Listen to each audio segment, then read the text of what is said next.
Isang umaga, humihingal si Berto na nakipag-usap kay Nanay Neneng sa bakuran umagang-umaga. Si Berto ang utusan ng asawa ni Nanay Neneng na si Tatay Kulas, ang tagataya ng 655 Super Lotto sa may bayan. Aling Neneng si Tay Kulas asan? Sigaw ni Berto habang humihingal. Bakit Berto? Ba't parang putlang-putla ka? Sagot ni Aling Neneng.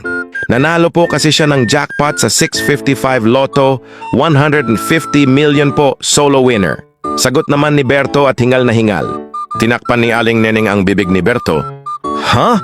Wag mo lakasan, nagbibiro ka ba? Alam mo nang may sakit sa puso si Kulas ko? Sabi ni Aling Neneng. Di po Aling Neneng. Sa katunayan, heto resibo pati dyaryo na makapagpatunay, sabi ni Berto. Totoo nga, pero di pwede biglayin si Kulas, baka atakihin. Paano gagawin natin? Bulong ni Aling Neneng. Berto nag-iisip. Ako na bahala Aling Neneng. Asan si Tay Kulas? Sabi ulit ni Berto. Nasa kusina sa likod nagkakape. Sagot ni Aling Neneng. Puntahan natin, sabi ni Pedro. Pinuntahan nga ng dalawa si Mang Kulas. Tay Kulas, magandang umaga. Bungad ni Berto. Oh Berto, magandang umaga. Likat magkape. Sagot ni Mang Kulas. Salamat po pero dito po ako may sadya po kasi ako. Sagot ni Berto.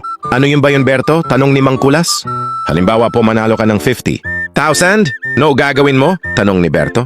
Hahaha, libangan ko lang pagpapataya ko sa'yo pero pag manalo ako pagawa ko ang bahay. Sagot ni Mang Kulas. Kung 5 million? Tanong ulit ni Berto. Malaki na yon. Papagawa ko irigasyon ng barangay. Pati mga poso sa mga barangay. Sagot ni Mang Kulas habang nakasmile. Kung 50 million? Dagdag pa ni Berto. Napakalaking halaga. Di ko alam gagawin sa ganong kalaking halaga. Hehe. Tama na Berto sa mga panaginip. Sagot ni Mang Kulas. Huli na to Tay Kulas. Kunwari ulit nanalo ka ng 150 million sa 655? Tanong ulit ni Berto. Matanda na kami. Ng asawa ko. Wala rin kaming anak. Sige, bilang ikaw ang tagataya ko ng Lotto sa bayan, ng ilang taon na rin, pag nanalo ako ng 150 million, ibibigay ko sa iyo kalahati.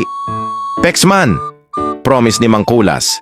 Di nakaimik si Berto, tutop ang dibdib na naninikip, tumirik ang mata na tumba at nagkikisay. Patay! Siya ang inatake sa puso, kawawang Berto.